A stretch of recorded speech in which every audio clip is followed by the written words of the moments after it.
querido junto al liderazgo poder tener la oportunidad de celebrar Santa Cena. Santa Cena, la verdad que para los que no saben qué es Santa Cena, se quedaron ahí nomás, porque no les voy a decir, porque tengo que predicar de otra cosa. No, yo les digo al liderazgo, nosotros enseñamos Santa Cena con las 4A. Con las 4A. Alrededor miramos, o primero atrás, miramos en la historia atrás y vemos que en los años, hace más de 2000 años atrás, Jesús murió. Creemos que Jesús murió. Jesús estuvo en la tierra y murió y también resucitó. Miramos la segunda A, miramos adelante y también creemos que Él volverá. O sea, miro atrás, Él murió, miro adelante, Él va a volver. Esa es la esperanza con la cual nosotros cada día caminamos. Hacemos lo que hacemos. ¿Por qué? Porque creemos que Jesús volverá. La tercera A, alrededor. Miramos hacia el lado y sabemos de que no estamos solos. La fe nunca fue creada por Dios, ni tampoco se la dio al ser humano para que éste pueda vivir su fe de manera privada. La fe bíblica es en comunidad. Entonces yo no puedo desentenderme de que al lado tengo hermanos, tengo gente, tengo familia, gente a quien ayudar. Y bueno, y cuando venimos a la mesa del Señor, obviamente también sabemos de que hay una comunidad. La tercera A, alrededor miramos, no estamos solos.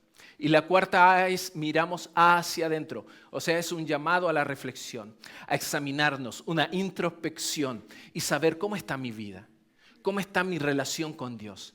Pero ese examen no es un examen condenatorio, es un examen para reflexionar y llegar a la siguiente conclusión. Mi vida cada día necesita más de Él. Y por eso que Él nos invita a su mesa, nos sentamos, pero estando conscientes de nuestra necesidad de Él. Las 4A de la Santa Cena. Las 4A de por qué venimos y hacemos esto en memoria de Él. ¿Sí? ¿Ok? ¿Sí? Ya, después les voy a hacer una prueba. Que me la expliquen. Mi querido, miren, he querido titular el mensaje que quiero compartir a continuación con ustedes. ¿Cómo se llama? De nuevo, 1, 2, 3.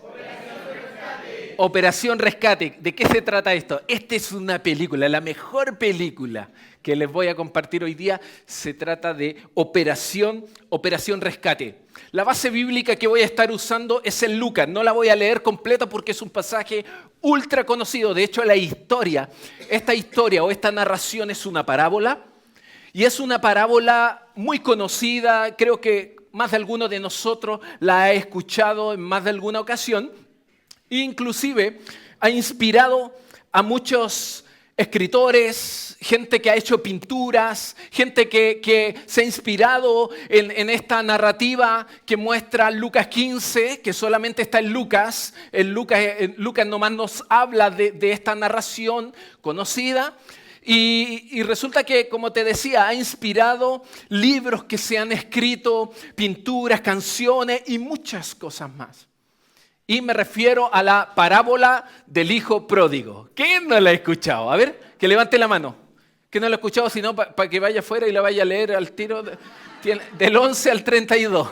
No, la parábola del hijo pródigo. Creo que hemos escuchado una multitud de mensajes. Resulta que considero que el Señor me ha hablado esta semana a través de esta enseñanza que yo quiero compartir contigo. Pero antes tengo una introducción con esta imagen. No sé si a alguno de ustedes le es conocida esta imagen o imágenes, porque quise pegar varias imágenes. Alguien que me levante la mano de manera ordenada y me pueda decir, sabes que yo, JP, vi esa noticia y se trata de esto, otro. ¿Alguien más? ¿Alguien? ¿Alguien? ¿Sí? Benja, ¿de qué se trata? Aprox. Ya, ¿cuál es minero? Porque están los del 2010, ¿o no? Los que se demoraron 69 días ahí en la minera San José. Ahora último, ¿cierto? Muy bien, muy bien. ¿Alguien puede complementar a eso? Por ejemplo, ¿cuándo fue? ¿La fecha? ¿La hora? ¿Los segundos? No, la fecha. ¿Ah? Bueno, esta tragedia ocurrió el 31 de julio. Ocurrió el 31 de julio y de una u otra manera aparecieron los fantasmas de lo que sucedió también en el 2010. En el 2010, imagínense, recorrió el mundo, se hicieron películas con lo que sucedió en la minera San José, donde estuvieron esos 33 mineros cerca de 69 días, si no me equivoco. 69 días y todo eso, pero hubo un rescate ahí que fue alegre. En cambio, este no. ¿Por qué? Porque cobró la vida de esos seis mineros, esos 6 trabajadores, el 31 de julio, ahí en el yacimiento El Teniente. Lamentablemente, desgraciadamente, todos estos mineros que quedaron atrapados murieron. Pero fíjense que lejos de tomar esto como para simplemente hacer un comentario así rápido, la verdad que es lamentable, por supuesto, lo que sucedió. Pero hay algo que ocurrió desde el momento en que sucede ese derrumbe y quedan atrapados. Llama mi atención que igual de inmediato comenzó a existir una movilización de gente. De hecho, dicen las noticias que cuando quedan atrapados, esto moviliza a más de 100 brigadistas, a más de 100 personas, expertos, maquinarias, comenzaron a movilizarse con el propósito, por supuesto, de lo antes posible tratar de rescatarlos y, por supuesto, rescatarlos con vida. Obviamente fue lamentable porque todos ellos murieron, pero fíjate que hay algo que creo yo que también movilizó a esos expertos, a esas autoridades, a los responsables de poder sacar a esas personas. Y lo que yo me imagino que también movilizó fue el hecho de que esos expertos también tuvieran compasión. Esos expertos también tuvieran misericordia. Esos expertos fueran movidos también, conmovidos en su interior al darse cuenta que perfectamente ese trabajador podría ser un familiar, podría ser alguien cercano. Y eso movilizó a los expertos para hacer todo lo posible con el propósito de ¿qué? De poder rescatar las vidas de ese peligro. Ahora, el rescate moviliza personas. Y cuando nosotros miramos o vemos en la Escritura acerca de la misericordia de Dios, nos damos cuenta que la misericordia de Dios es algo que moviliza a Dios. Dios es un Dios misericordioso. ¿Estás de acuerdo conmigo? Amén. Sí. Dios es misericordioso. Y en su misericordia, Él movilizó un plan de rescate para la humanidad. Ahí vemos a Jesús actuar. Pero en este tiempo, cuando ya ocurre toda la obra de Jesús, nos damos cuenta nosotros que esta operación rescate continúa. ¿Por qué? Porque hay una misión. Y la misión tiene que ver con el resto de la humanidad que todavía no conoce al Señor y que está en una condición miserable. Miserable. La vida sin Cristo es miserable. Pablo dijo en más de alguna ocasión en la Escritura, miserable de mi vida, cuando vivía lejos de Jesús. Entonces, vemos que la misericordia de Dios movilizó a Jesús, movilizó a Dios, movilizó a Jesús quien murió, pero a la vez también hoy día debe movilizar a la iglesia. Por eso el tema de lo que quiero compartir en esta noche tiene que ver con la misericordia de Dios como una virtud poderosa en un hijo de Dios. No se puede concebir alguien que se identifique con Dios que no sea misericordioso, que no tenga compasión, que no lo movilice algo. Pero claramente, JP, explícame más qué es la misericordia, porque claro, puede ser que yo la entienda así de manera superficial. Bueno, quiero explicártela con la siguiente lámina. La palabra misericordia en el griego, no te lo voy a leer, está la palabra ahí media complicada en griego. Yo no le pego mucho al griego. Pero ¿por qué en griego? Porque el Nuevo Testamento de la Escritura fue escrito en griego, o sus originales. Y dice ahí en griego, misericordia se refiere a la compasión o a ser afectado profundamente en su ser interior. O sea, alguien que tiene misericordia es alguien que desde su interior, de hecho el concepto viene de algo visceral, está asociado y vinculado al intestino, a lo interior, las entrañas, desde lo más profundo del ser, alguien se conmueve y lo moviliza y lo lleva a hacer algo. Entonces, cuando hablamos de misericordia en el griego, tiene esa explicación. Ahora, en el hebreo, que es Antiguo Testamento, el Antiguo Testamento, sus originales eran hebreo. No soy tan capo, traje esta literalmente de un libro hermoso. No sé si han leído Amar es para valientes de Itiel Arroyo, que es un conferencista, un predicador español, pero muy atractivo. De hecho, por ahí algunos tuvieron el lujo de sacarse una foto con él y de pedirle un autógrafo. Creo que les puso una bendición por la eternidad. Ahora, no importa lo que hagan, total, se van a la eternidad. No. Miren lo que dice Itiel Arroyo en su libro Amar es para valientes, cuando se trata de la palabra misericordia, que en el griego es gesed, o sea, en el hebreo, perdón, es gesed, y dice, la palabra, literalmente él dice en su libro, la palabra más comúnmente utilizada es gesed. El misterio está en que es una palabra intraducible. Si bien es cierto, él está hablando acerca del amor, pero resulta que te das cuenta que el amor de Dios en su esencia no lo puedes separar de la misericordia. No lo puedes separar de otros títulos, de otros conceptos que Dios tiene o que nosotros vemos atributos en la Escritura, porque tienen que ver con su carácter, con su esencia. Pero me pareció interesante poder compartir esto con ustedes. Dice, el misterio está en que es una palabra intraducible. No hay una sola palabra que en cualquier otro idioma represente el significado de Gesed en su totalidad. Es más, los traductores optaron por traducirla de diferentes maneras a lo largo de toda la Biblia.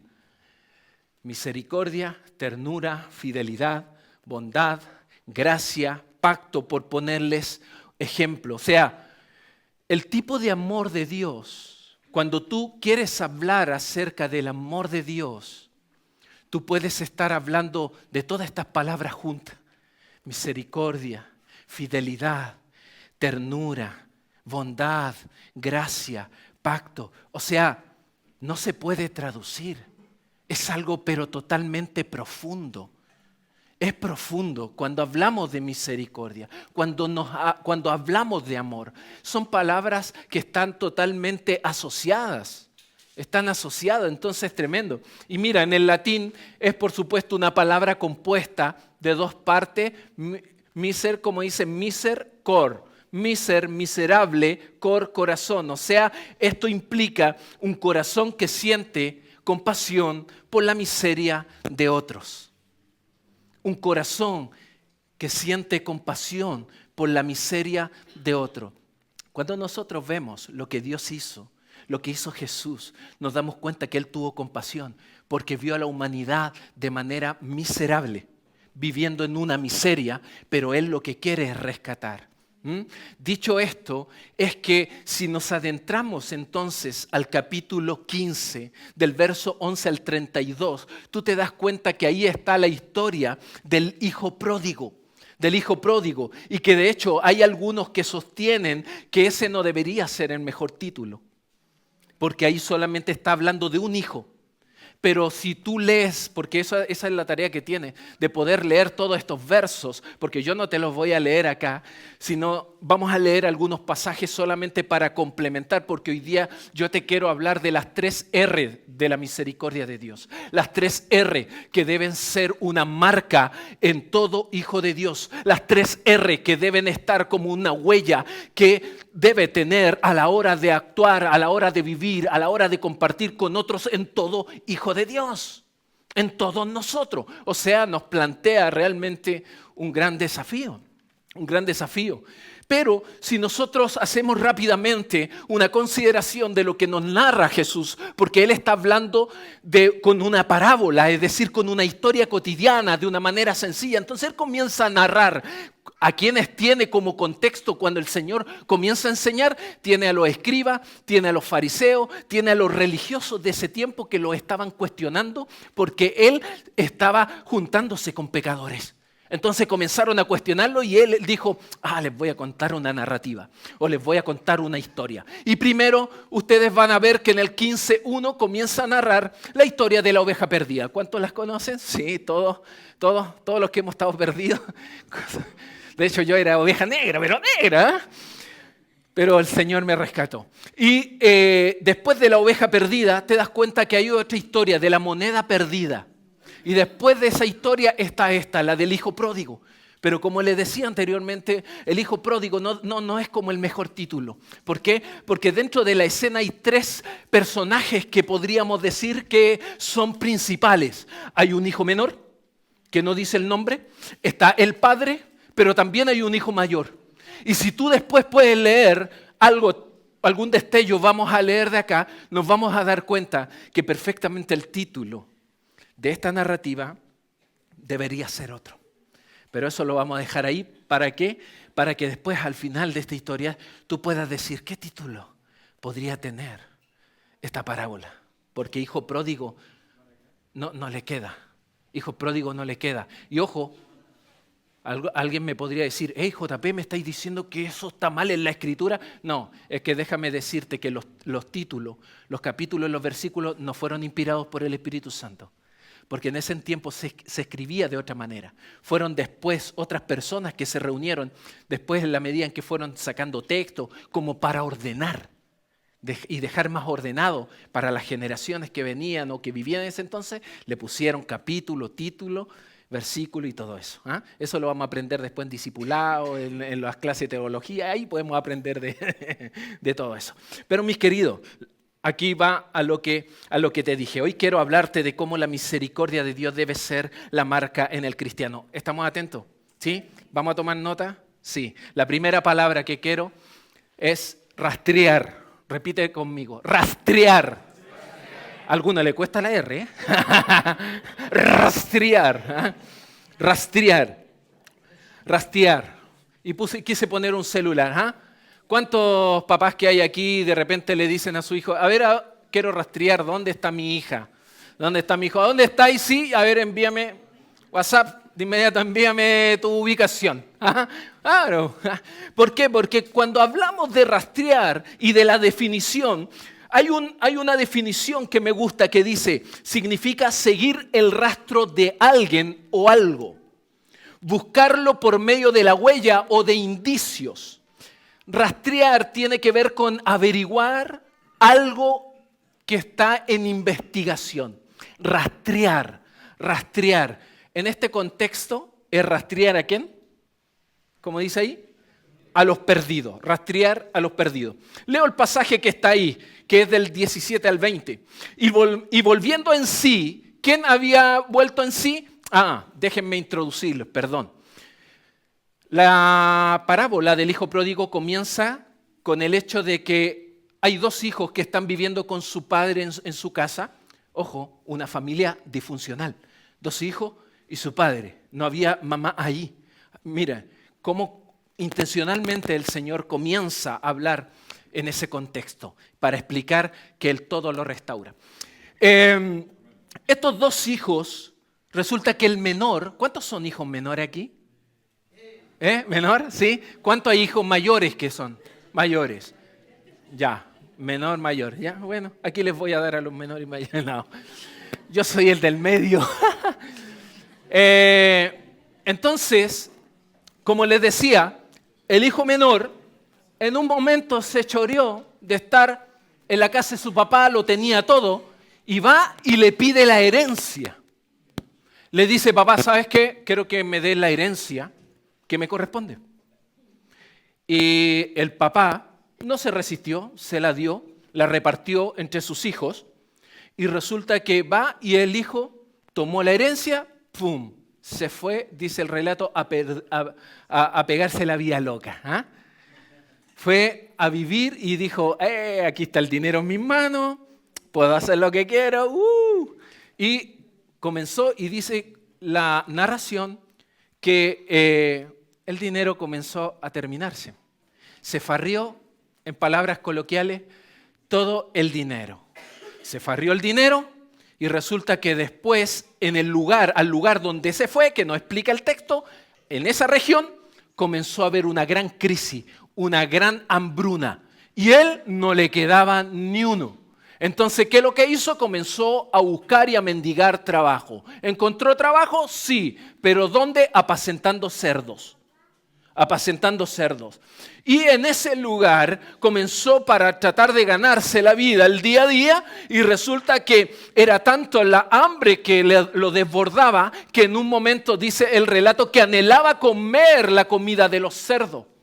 Anhelaba comer. ¿Por qué? Porque realmente su vida estaba en crisis, su vida estaba desorientada. Había tomado malas decisiones. Él se encontraba en crisis, pero en medio de toda esa crisis, de toda esa miseria, dice el relato lo siguiente: y volviendo en sí, que en otras palabras es, él consideró cuál era su condición y dijo: ¿cuántos jornaleros en casa de mi padre tienen abundancia de pan?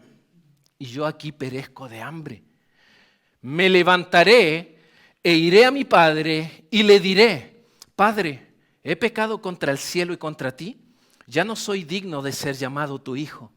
Hazme como a uno de tus jornaleros. Y levantándose, o sea, ahí podemos ver nosotros de que él, ese volver en sí tiene que ver con misericordia, con arrepentimiento. Y la palabra arrepentimiento en el original es metanoia. ¿Y qué significa metanoia? Es cambiar de dirección, un cambio de mente. O sea, este muchacho se da cuenta que todo lo que había hecho lo había desperdiciado, que le había embarrado y todo eso, más encima había ofendido a su papá con haberle pedido la herencia. Pero en ese momento de arrepentimiento dijo: me levantaré y volveré. Buena decisión, porque eso quiere decir arrepentimiento. Yo voy para allá haciendo la vida a mi manera, yo voy para acá viviendo como amo y señor de mi vida. Me doy cuenta que me estoy hundiendo, estoy en un pozo, pero tengo la oportunidad de cambiar. Voy a volver. Entonces, ¿qué es lo que hago? Vuelvo, hago un giro en mi vida, metanoia, cambio de dirección.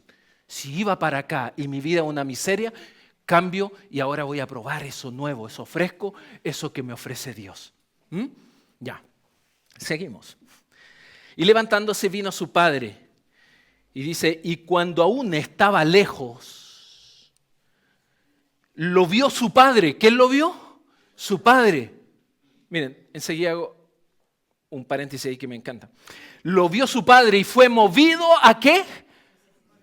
Fue movido a misericordia desde su interior, desde lo más profundo de su ser. Fue movido a misericordia y corrió y se echó sobre su cuello y le besó. Aquí hay aspectos culturales que son importantes de considerar. Como por ejemplo, esa palabra uno diría: ¡ay, corrió! Dice que fue movido a misericordia y corrió nomás. Pero si tú analizas ese correr en el contexto de la cultura judía o galilea, eso era vergonzoso. Era vergonzoso si alguien corría. ¿Por qué? Porque podía, como ellos usaban túnicas largas, eso podía quedar al descubierto sus piernas, como también sus partes íntimas. Por lo tanto, era vergonzoso que un anciano oriental, o en este caso su papá, corriera, tuviese esta acción. Era vergonzoso. Estaba entregando como una señal de que poco más que no tenía recurso, de que su vida estaba realmente muy baja en su estatus. Ahora, la pregunta que me surge es: ¿qué movilizó al padre a estar pendiente de su hijo? Porque yo veo aquí un papá que está pendiente.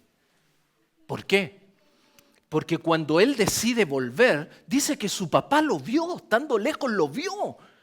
O sea, el papá yo me imagino que desde que su hijo se fue, me imagino que todos los días se asomaba por ahí para ver si volvía.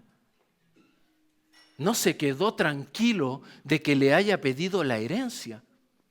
Es más, este hijo menor, al pedirle la herencia al papá que estaba con vida, en el fondo, en la cultura era una expresión como de desearle la muerte.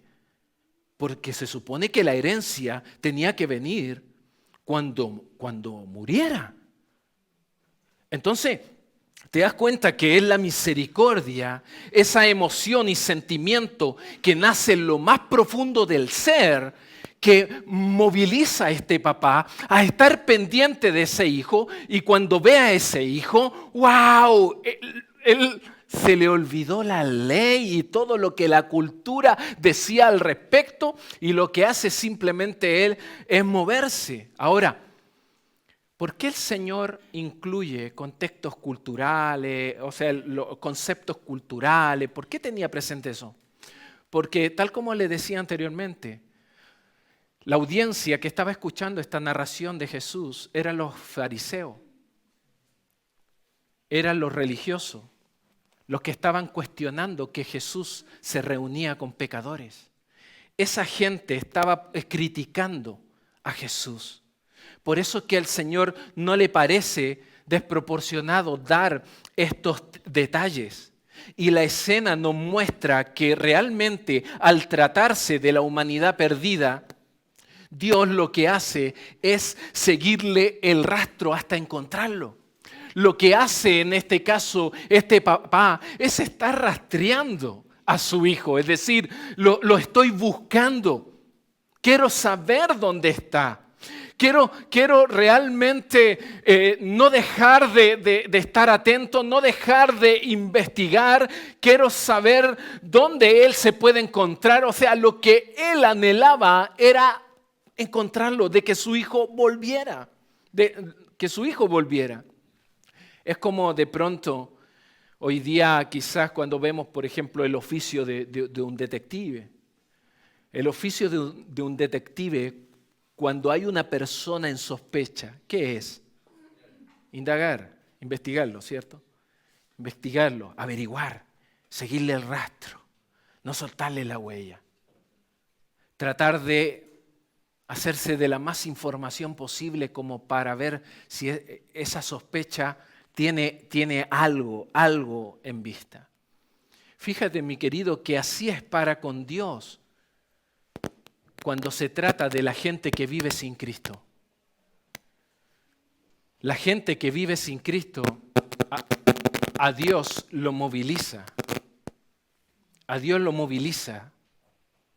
Entonces, es asimismo como el deseo y el anhelo de Dios es que nosotros, al identificarnos con Dios, también podamos movilizarnos con misericordia, movilizarnos con compasión, movilizarnos con ternura. Que se pueda hallar tu vida y mi vida siendo fiel, pero ¿para qué? Para con los que hoy día también están sin Cristo. Porque ciertamente es necesario que nuestras relaciones sean con ternura, con el amor de Dios, con esa fidelidad, considerando que no merecíamos más que el castigo de Dios, en cambio se nos ha dado vida. Pero por sobre todas las cosas es entender que estamos en una misión. Y la misión involucra a los que están perdidos.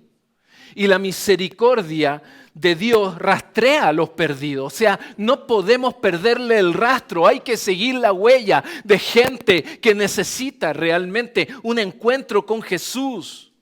La pregunta es, ¿cuál debe ser nuestra respuesta frente a la gente que nosotros sabemos que no tiene una relación con Cristo porque viven a su manera?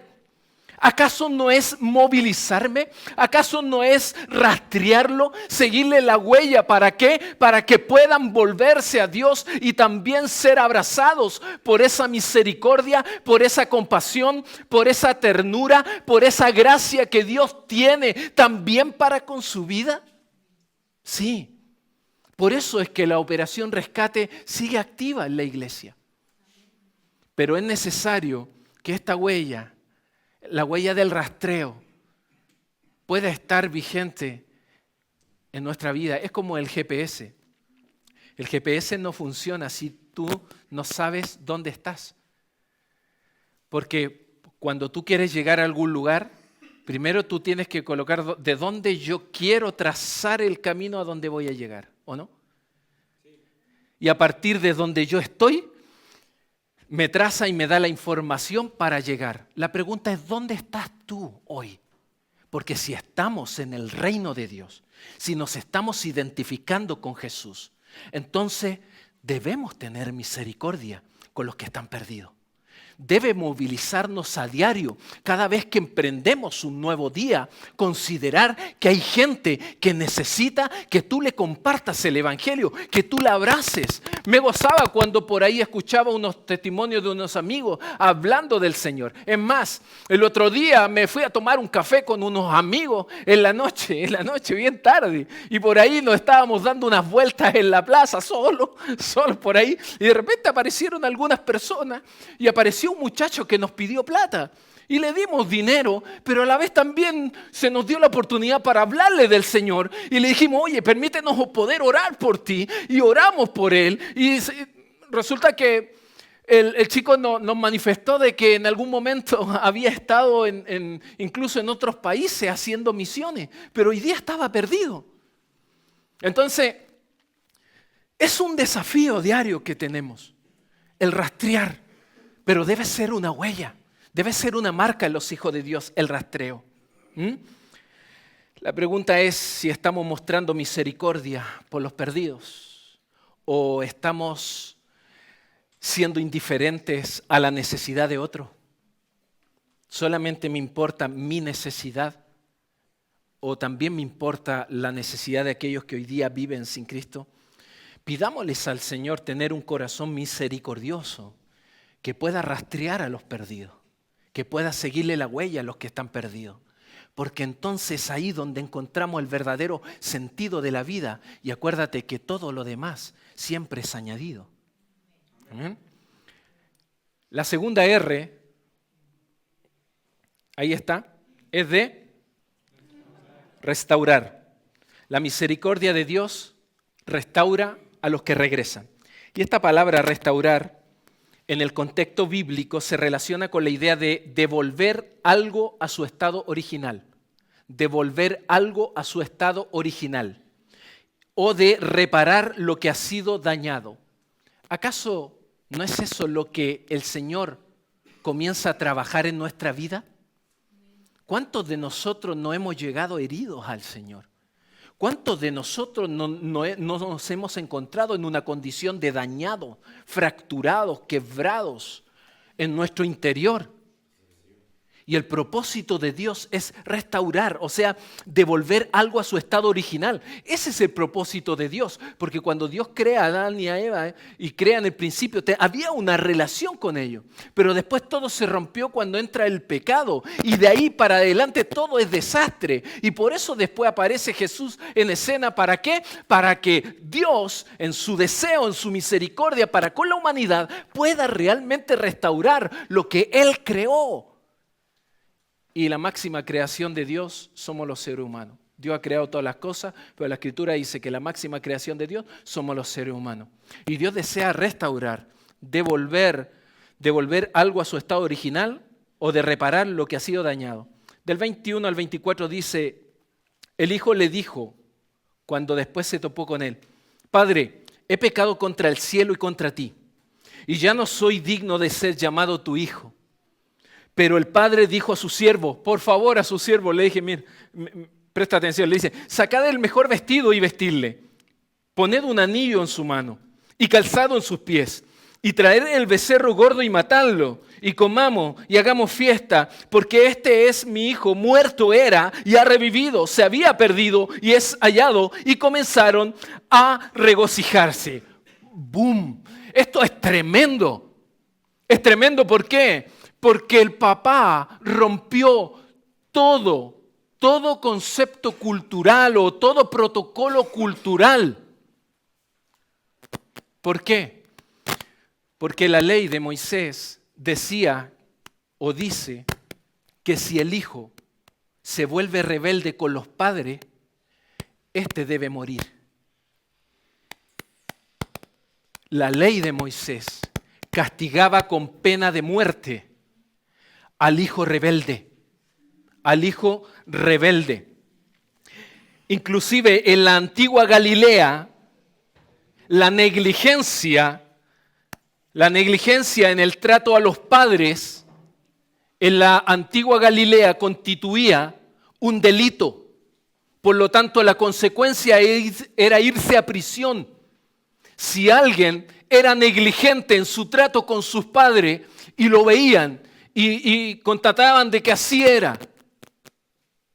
Y asimismo también, como les señalaba, esto en lo que era la ley. O sea, hay un protocolo cultural que decía que este hijo, que lo que había hecho era faltarle el respeto a su papá al pedirle la herencia, desearle la muerte, haber sido una persona irresponsable con su papá y que tenía que caerle el peso de una ley, pero el papá obvió todo protocolo cultural, porque dice que cuando él lo vio, corrió, lo abrazó, y cuando el hijo le está diciendo, quítame el estatus de hijo, él lo que dice es, no, por favor, siervos, traigan lo mejor. Yo le tengo regalos a él. Yo le tengo regalos. Miren, viene descalzo, o sea, viene herido, viene en crisis, y yo le voy a dar lo mejor. Y ¿sabe qué? Lo que movilizó a un papá,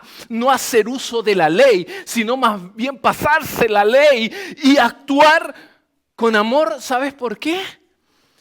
Porque hay un papá que desborda en misericordia. Porque hay un papá que está viendo a su hijo en una condición miserable y no lo quiere pisotear, es movido en lo más interior de su ser a actuar con amor, a actuar con ternura, a actuar con compasión, porque es lo que necesita su hijo. Entonces el papá no le da lo que su hijo merece, sino lo que él necesita. Y tráigale lo mejor, y que hay lo mejor, y póngale un anillo. Tú quieres, y incluso el papá interrumpe a su hijo. Tú sigues siendo mi hijo. Tremendo. Tremendo lo que hace el papá, el trato del padre a su hijo menor. Fue todo lo contrario a lo que la cultura decía. Fue todo lo contrario a lo que la ley decía. Fue todo lo contrario a lo que este hijo merecía. Mira, te leo Gálatas 6:1 que dice, hermanos, aun si alguno es sorprendido en alguna falta, ustedes que son espirituales, restáurenlo en un espíritu de mansedumbre, mirándote a ti mismo, no sea que tú también seas tentado. O sea, restáuralo, es decir, repara esa vida, pon en orden las cosas, o sea, repara lo que está dañado. Esa es la actitud que debe tener la iglesia para con la gente, para con los perdidos. Tú y yo no estamos para condenar a nadie. Esa capa no es nuestra. Lo que debe movilizar a la iglesia cada día, a hablar, a no callarnos, a llevar el mensaje, la buena noticia a otro, es la misericordia de Dios. Lo que movió a este padre a buscar a su hijo, a ponerle el mejor vestido, a hacer fiesta para él, restaurarlo realmente. La pregunta es si estamos dispuestos a recibir y restaurar nosotros a los que regresan. Restaurar a los que regresan. Ojo, a los que regresan. Es decir, este hijo se arrepintió y regresó. Puede haber gente que quiere seguir viviendo la vida a su manera. Y obviamente nuestro trato debe seguir siendo el mismo, pero no podemos obligar a la gente a poder gustar de la misericordia, la bondad, de todo lo que el Señor tiene para su vida, o la restauración que el Señor quiere darle a las vidas. Porque el deseo de Dios para con el ser humano siempre es de restaurar, de poder reparar, de poder sanar, de poder restaurar tu vida, volverla a ese estado original, de estar en una relación cercana con Él. ¿Cuántos de los que estamos aquí no estamos luchando con algo o nos sentimos por dentro quizás dañado, quebrado, con heridas abiertas, con heridas sangrando todavía, con resentimientos, con faltas de perdón, con falta de paz en la mente y en el corazón. Yo estoy seguro que más de alguno de nosotros está en este momento en esa condición o en algún momento con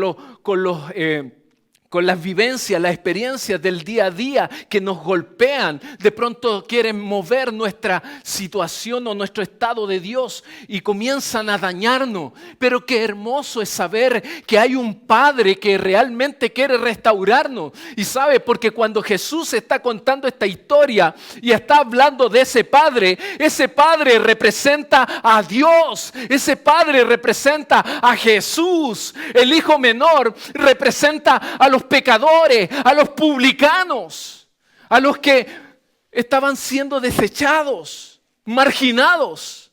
Sin embargo, el deseo de Dios es siempre actuar con misericordia porque desea restaurar su vida. Pero la pregunta es, ¿tú y yo somos de los que apuntan con el dedo a los que fallan? ¿Estamos condenando a los que cometen errores? Oremos a Dios que nos permita tener un corazón que restaure a los que regresan. Restaure a los que regresan. De que reparemos. Tú y yo somos agentes de sanidad en la iglesia. Tú y yo ahora entendemos por qué la gente allá afuera nos necesita. Necesita abrazando. No solamente dándole una moneda a alguien que probablemente te pide una moneda ahí y lo dejáis tranquilo o tranquila. Ser capaz de poder orar por esa gente, entregarle una palabra, hacer mucho más. Y no tan solo por alguien que te pida, sino que también en tu contexto de trabajo, en la universidad, en el colegio. Somos agentes de cambio, somos agentes de sanidad para esta sociedad en nuestra generación. Por eso oremos para que Dios nos use y que tengamos un corazón que restaure a otro. Y en último lugar, la tercera R. ¿Cuáles son las primeras dos R? La primera R, rastrear. La segunda R, restaurar. Las tres R de la misericordia. Y la tercera es reto. Dile al que está al lado, reto. Pero sonríele porque no tiene que ver en negativo, ¿ya? Pégale una sonrisa porque no tiene que ver con negativo. Reto. No tiene que ver en negativo. Reto. Y reto para los que están en casa. Esta palabra se refiere a una meta difícil de alcanzar. Un obstáculo que requiere un gran esfuerzo para superarse o una situación complicada que exige una solución. Mire, leo los textos, dice. Y su hijo mayor, ahí entra en la escena el hijo mayor, el hijo menor, el padre y ahora el hijo mayor. Dijo, el hijo mayor estaba en el campo y cuando vino y llegó cerca de la casa, oyó la música. ¡Ay, sandungueo! Dijo. Y las danzas, y también las danzas. Y llamando a uno de sus criados, le preguntó, ¿qué era aquello? Él le dijo, tu hermano ha venido y tu padre ha hecho matar el becerro gordo por haberle recibido bueno y sano. ¿Qué pasó con este hijo? Se gozó, se enojó. Entonces se enojó y no quería entrar. Salió por tanto su padre y le rogaba que entrase. Mas él, respondiendo, dijo al padre, he aquí, tantos años te sirvo, no habiéndote desobedecido jamás y nunca me has dado ni un cabrito para gozarme con mis amigos. Pero cuando vino tu hijo, que ha consumido tus bienes con rameras, has hecho matar para él un becerro gordo. O sea, hay cuestionamiento, hay envidia. Aquí es donde realmente me cambia como el título de no es tan solo el hijo pródigo, parece que habían dos hijos pródigos. Parece que no había solo un hijo perdido. Pareciera ser de que estaban los dos perdidos. Veamos. La narrativa termina con el hijo mayor que está enojado. Está enojado con su papá. ¿Por qué? Porque su papá no ha actuado en base a la ley. No ha actuado, ha visto que su hijo le quitó la herencia, o sea, lo trató mal, fue un irresponsable. Y resulta que él va y le hace regalo. Y más encima le hace una fiesta. O sea, él ¿qué le cuestiona? Oye, yo ni siquiera me he ido de tu casa. Yo te he servido acá, trabajo acá y todo eso. Y ni siquiera me has dado algo para compartir con mis amigos. Y este que perdió toda la plata, la herencia, te insultó, fue un atrevido, te ofendió. Y más encima, ¿le haces una fiesta? Esa actitud tiene este hijo mayor. Los hijos mayores que están aquí se han visto en esa. ¿Sí? El hijo mayor representa a aquella gente que está en casa y que a veces se creen con el derecho de ser superiores a los demás. El hijo mayor representa a los que están en casa, tal vez cerca de Dios, pero han perdido la misericordia, pero han perdido la compasión, pero se les ha extraviado la ternura. Pareciera ser que perdieron el amor. Están en casa, pero sin misericordia. Están cerca de Dios, pero sin Dios. ¿Tú sabías que puedes estar en casa y estar extraviado? O si no, vean la parábola de la moneda perdida. Se perdió en casa, era valiosa, estaba en casa, valiosa pero perdida. A veces puede ocurrir eso. Podemos encontrarnos cerca de Dios, estando en la iglesia, estando cerca, buscando, perseverando, pero en actitud de estar perdido. ¿Por qué? Porque no nos mueve la misericordia, porque no le hablamos a nadie, porque no nos incomoda la situación de otras personas, porque no nos conmueve el saber de que allá afuera hay gente que está extraviada, hay gente que está sin Cristo, hay gente viviendo en una condición miserable y tú y yo sabemos que tenemos medicina, que tenemos un mensaje, que tenemos una buena noticia, pero nos portamos totalmente indiferente, inmisericordia, sin compasión. Cuidado, porque eso es religión. Religión es hacer cosas por Dios, pero sin Dios. Estar en la casa, supuestamente cerca, pero sin misericordia, pero sin amor. Sin embargo, el padre lo que hace a su hijo es retarlo. Le pone un desafío.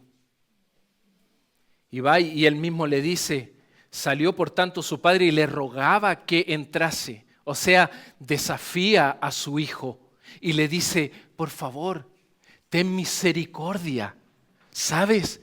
Déjame decirte, y aquí el mensaje central de esta parábola, como también de las otras anteriores, y que tiene que ver con la centralidad de lo que Jesús quería implantar en el corazón, en los oídos y en la retina de los religiosos de ese tiempo.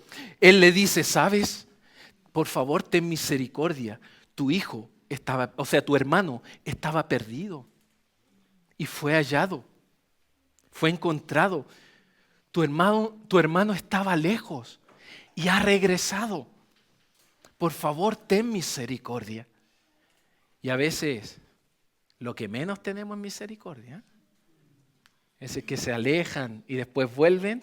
¡Sí, apareciste! Y le ponemos un apodo. O no tenemos ninguna actitud de misericordia, simple y llanamente. Pero Mateo 9:36 dice, y al ver las multitudes tuvo compasión de ellas porque estaban desamparadas y dispersas como ovejas que no tienen pastor. ¿Cómo miró el Señor a la humanidad? La miró con compasión. ¿Y qué nos enseña esto? Que la misericordia de Dios es la que debe movilizar a actuar en favor de los que están perdidos. Pregunta, ¿estamos celebrando cuando alguien vuelve a Dios? ¿Estamos regocijándonos porque alguien regresa a Dios? ¿Estamos celebrando dentro de nosotros en comunidad porque compartimos la bondad de Dios? Me estoy gozando con el que se goza y por supuesto también llorando con el que se llora, con el que está llorando. Estamos llamados a vivir la fe en comunidad. Nos estamos alegrando por los logros de los demás. ¿Cuál está siendo mi actitud? Porque frente a una escena se pueden tener dos actitudes totalmente opuestas. El hijo menor, irresponsable, quizás irrespetuoso, pero con arrepentimiento, recapacitó. Pero por el otro lado vemos al hermano mayor, estando ahí disfrutando de todo, pero incapaz de regocijarse, con arrogancia, con soberbia,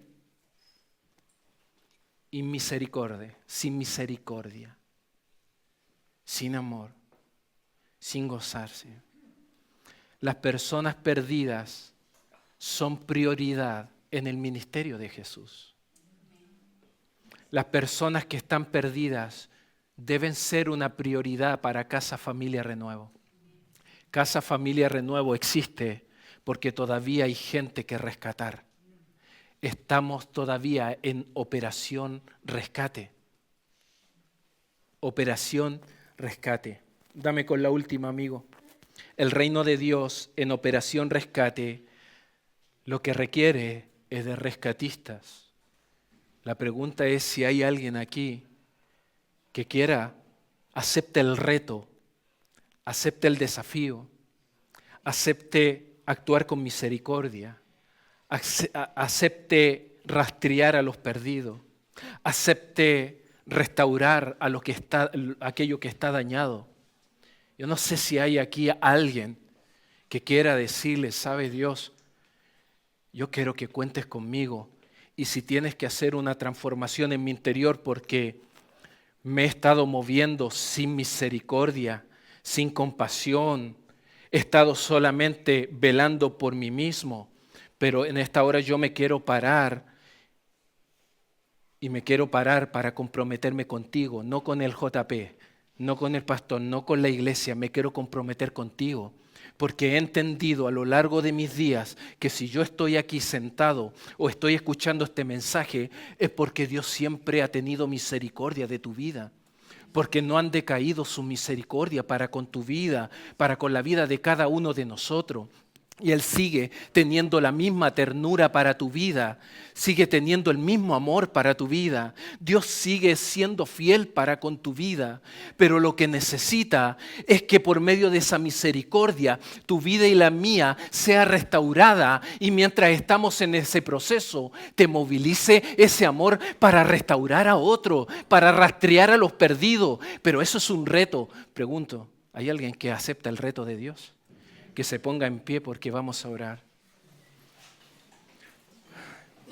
La misericordia de Dios debe ser una marca en los hijos de Dios. La misericordia de Dios debe ser una marca, movilizarnos. Nuestro corazón debe desarrollar acción para rastrear a los perdidos, para restaurar a los que regresan. Y esto es un reto constante de regocijo para los que están o vuelven a casa. Mira, en esta parábola manifiesta una dinámica interesante en emociones, en interacciones, que llega a ser enfermizo. ¿Por qué? Porque nosotros en esta parábola vemos falta de respeto, una familia separada, vemos una familia dividida, falta de respeto a la figura paternal de una casa, vemos desorientación personal, Vemos una angustia existencial porque el hijo menor sintió una angustia y lo hizo volverse, pero el hermano mayor también sintió angustia al ver que su papá estaba premiando a su hijo cuando él, según su criterio, debía ser castigado. Entonces vemos que existen todos estos conceptos, una frustración individual, una división interna, pero todo esto, ¿para qué?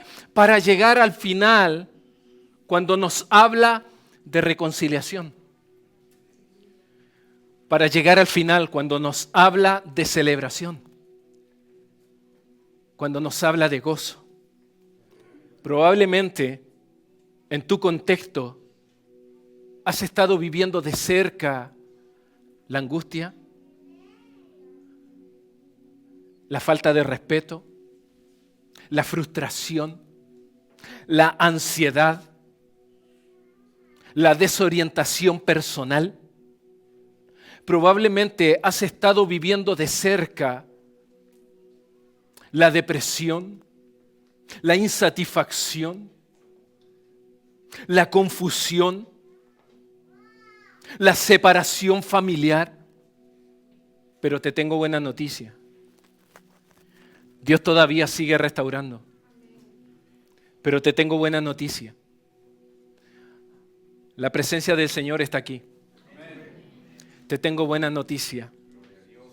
El deseo de Dios es reconciliarte con Él para luego reconciliar lo que quizás hoy día está quebrado. Te tengo buena noticia. Nos espera una gran celebración y esta celebración es solamente sombra de lo que va a venir en un futuro por la eternidad. Te tengo buena noticia. Hay alguien que tiene poder para cambiar la angustia en gozo, la enfermedad en salud, el cautiverio en libertad. Te tengo buena noticia, porque Dios sigue haciendo milagros. ¿Cuál es el milagro que tu vida necesita? Creo que el primero es decir, Señor, me vuelvo a ti, vuelvo a casa. Probablemente no soy digno, pero sé que tú no quieres cambiar mi condición de hijo, aunque no sea digno. ¿Por qué? Porque te moviliza la misericordia. Y hoy día el Señor quiere restaurar tu vida. Por eso es que comienza a orar. Para que tú puedas sanar a otro, necesitas experimentar esa sanidad. De lo contrario, no vas a tener convicción. Yo he sido sanado, sí, todavía necesito ser sanado.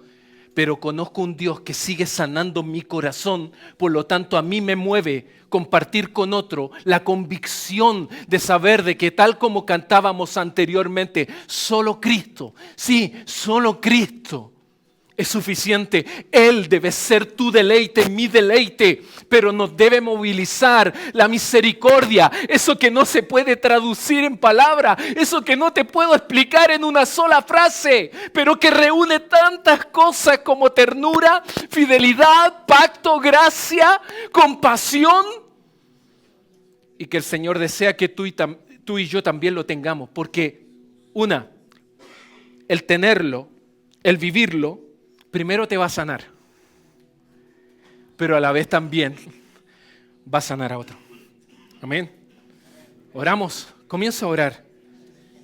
¿Qué es lo que le falta a tu vida para realmente volver al Padre? Comienza a orar. Comienza a orar.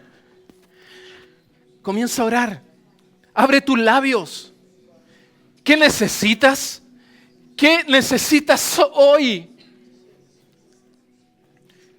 ¿Tu corazón necesita ser desbordado en misericordia? En esta hora dile, Señor, hay una tragedia que sigue cobrando vidas. Sí, hay gente que sigue muriendo sin Cristo, sin que nadie las busque, sin que nadie las rescate. Sin embargo, el reino hoy día está en modo operación rescate, porque requiere de rescatista. Pero si tú estás dispuesto a ser un rescatista de otro, levanta tu mano al cielo y dile, Señor, mira, sabes que probablemente para mí mismo no califico, pero si hoy día tú estás planteando este desafío, cuenta conmigo, cuenta conmigo. Cuenta conmigo, Cuenta conmigo, sáname, sáname, sáname, restáurame, Señor. Cuenta conmigo. Quiero tener misericordia. Quiero que me movilice la misericordia, así como Jesús cuando contó esta historia. Así como cuando Jesús contó esta historia y contó acerca de un padre movido a misericordia para con sus 2 hijos. Entonces esta historia debería llamarse probablemente el Dios misericordioso. Los 2 hijos estaban perdidos, o tal vez el padre totalmente perdonador.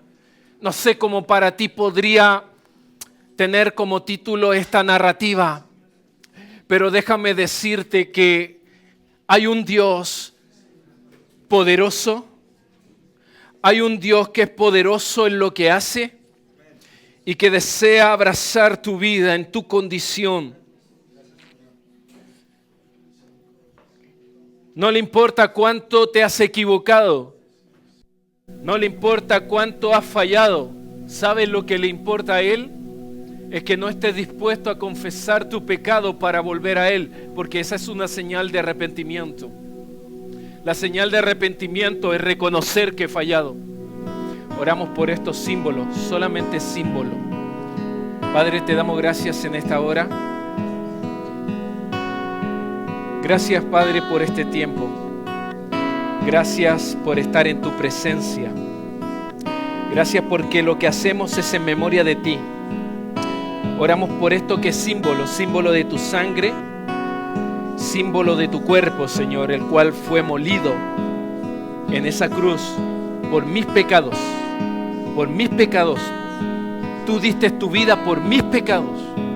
Cuando tú subiste a la cruz, estaba en tu mente mi vida, mis pecados, mis errores. Por eso te damos gracias en esta hora, porque esa sangre y ese cuerpo molido ha venido a ser esperanza eterna para mí y para todos los que hemos creído. A ti te damos la gloria y la honra en el nombre de Jesús. Amén. Miren, queridos, voy a leer Pablo enseñándole la Santa Cena a la iglesia de Corinto.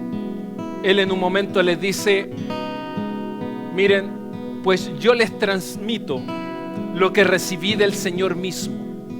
La noche en que fue traicionado, el Señor Jesús tomó pan y dio gracias a Dios por ese pan, lo que hicimos agradecer por esto.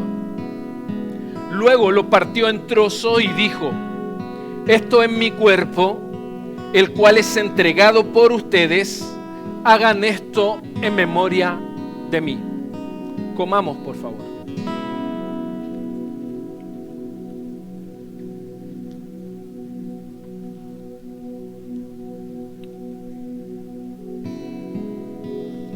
De la misma manera, tomó en sus manos la copa de vino después de la cena y dijo: esta copa es el nuevo pacto entre Dios y su pueblo, un acuerdo confirmado con mi sangre, su sangre, un nuevo pacto. Hagan esto en memoria de mí todas las veces que la beban. Bebamos, por favor.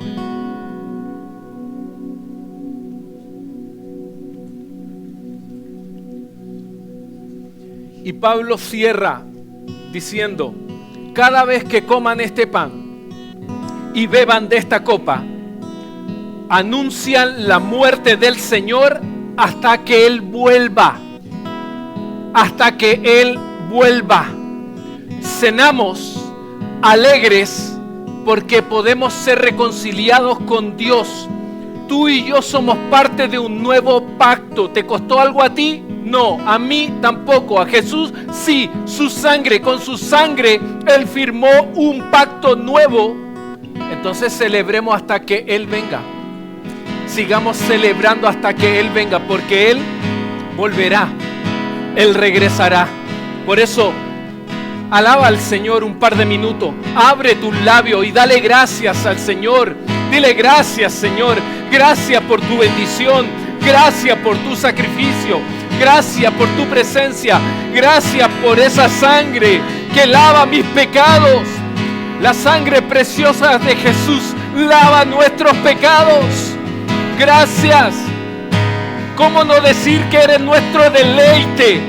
Si podemos hoy día entrar a tu presencia, podemos, Señor, ser habitación de tu presencia. ¿Cómo no deleitarnos si tú, Jesús, nos has reconciliado con el Padre? Estás restaurando nuestra vida a ese estado original. Gracias, Jesús, por este tiempo. Gracias por la iglesia. Gracias por el desafío de tu palabra. Todo honor y gloria, toda alabanza y adoración sea a ti por siempre. Y todos decimos amén. Démosle un aplauso a Jesús.